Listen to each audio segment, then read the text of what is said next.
कांवड़ क्षेत्र में check dam का निर्माण अवैज्ञानिक, विकास अवरोधी और किसान के लिए साबित होगा अभिशाप।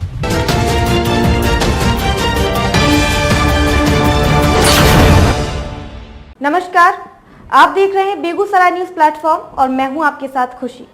आइए रुक करते हैं आज की बड़ी खबर की ओर। कांवड़ डाल के जल जमाव को बनाए रखने के लिए वर्तमान में चेक डैम का निर्माण करवाना अवैज्ञानिक, विकास अवरोधी और क्षेत्रीय खेती से जुड़े लोगों के लिए अभिशाप जैसा है।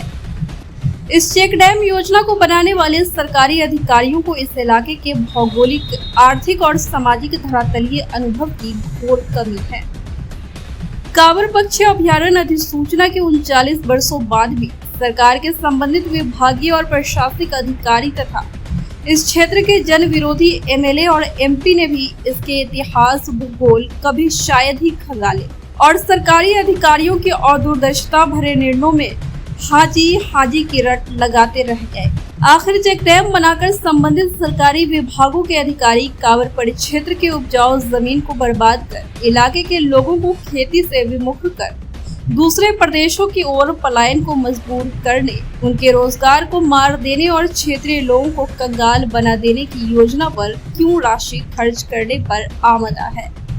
ऐसी जन विरोधी काम पर बखरी, चेरिया बरियारपुर के विधायक और बेगूसराय जिला के सांसद तथा विभिन्न दलों के नेतागण क्यों मौन हैं? इस चेक डैम के निर्माण से कांवड़ क्षेत्र की सूखी और उपजाऊ दो फसला भूमि के जल जमाव के आगोश में आना तय है। लगभग 15,000 एकड़ भूमि दलदली बनी जाएगी और किसान समय पर उसमें फसल नहीं उपजा सकते हैं। कांवड़ संग्रह नहर में चेक डैम का निर्माण प्रथम पंचवर्षीय योजना में सिंचाई विभाग की ओर से किसानों की मदद के लिए यहाँ की जल निकासी के लिए बनी महत्वाकांक्षी नहर को मार देने जैसा होगा। यह महत्वाकांक्षी योजना वर्ष 1991 से 56 तक बिहार के तत्कालीन मुख्यमंत्री डॉक्टर श्री कृष्ण सिंह और सिंचाई मंत्री रामचरित्र सिंह के नेतृत्व में अनुभवी इंजीनियरों की टीम द्वारा बनाई गई थी और तब लगभग क्षेत्र के 20,000 एकड़ से अधिक जमीन से जल जमाव की समस्या दूर कर उन्हें समय पर खेती लायक बनाने की पहल की गई थी।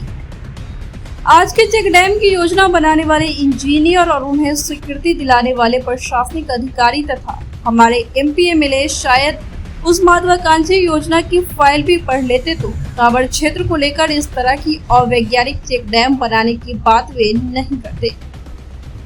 देश की आजादी के बाद इस इलाके के लोगों और किसानों की पीड़ा दूर करने के लिए बिहार के मुख्यमंत्री डॉक्टर श्री कृष्ण सिंह की पहल पर कांवड़ और उससे जुड़े चौरों का जल जमाव दूर कर उनमें खेती सुनिश्चित करने तथा उन्हें दो फसला खेती लायक बनाने के लिए कांवड़ से बगरस तक बूढ़ी गंडक नदी तक नहर निकालने की योजना बनाई।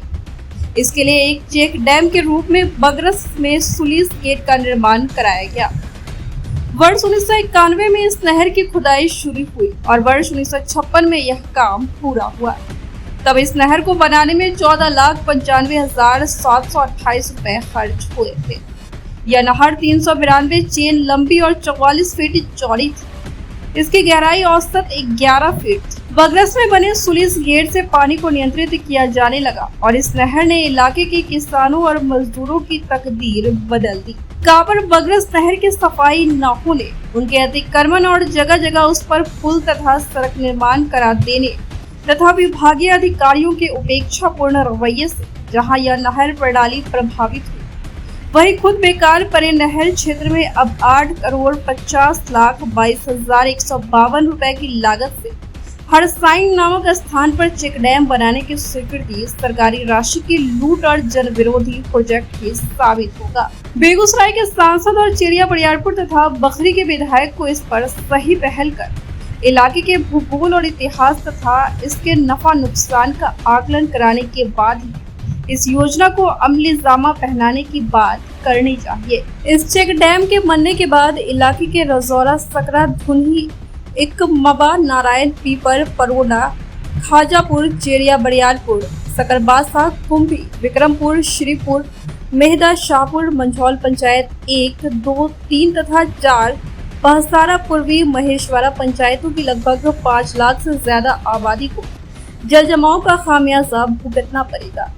उनकी जमीन जल जमाव की वजह से खेती लायक समय पर नहीं होगी। इस चेक डैम के निर्माण कार्य का कांवर और आसपास के किसानों का विरोध करना स्वाभाविक है। आज के अधिकारी धरातलीय सच को समझने के या तो काबिल नहीं है या फिर किसानों और मजदूरों के दर्द उन्हें मालूम नहीं है।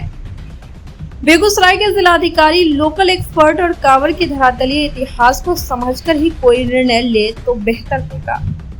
और जिलाधिकारी महोदय बेगूसराय ने इस पे संज्ञान नहीं लिया तो आने वाले समय में मंझौल यानी कांवर क्षेत्र के किसानों में जो आक्रोश है उसका सामना शासन और प्रशासन को झेलना पड़ेगा और इसका अंजाम सोचने में भी काफी डरावना महसूस हो रहा है। बेगूसराय न्यूज प्लेटफॉर्म के द्वारा ये सारी बातें ग्राउंड सर्वे और किसानों की मनोदशा को लेकर कहा गया है।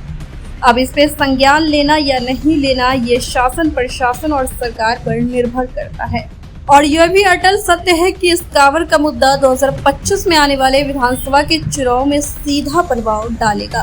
बेगूसराय से बेगूसराय न्यूज प्लेटफॉर्म के लिए सीईओ दिवाकर कुमार की खास रिपोर्ट। खबरों में अब तक के लिए बस इतना ही।